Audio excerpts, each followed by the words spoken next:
Kocurkovi Borískovi se v domečku hrozně moc líbilo. Vyzkoušel si všechny věci a zažil pořádnou hostinu. No, upřímně doufám, že se v tomhle domečku cítí lépe než v tom starém.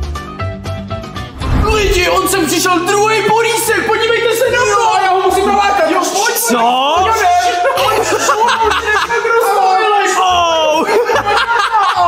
A pojď tady nahoru! No, tak, schválně, jestli tam vyleze.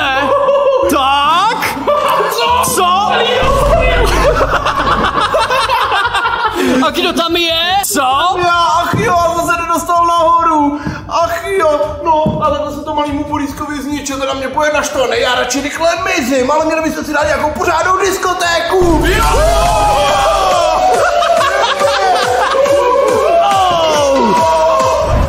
Vidím, že klukům to tancování vážně jde, no, ale my se právě teď nacházíme na konci videa, takže já doufám, že se vám tohle video líbilo a nezapomeňte hodit like, odběr a zvoneček a schválně napište dolů do komentářů, jak bychom měli tenhle domeček pro Boríska pojmenovat.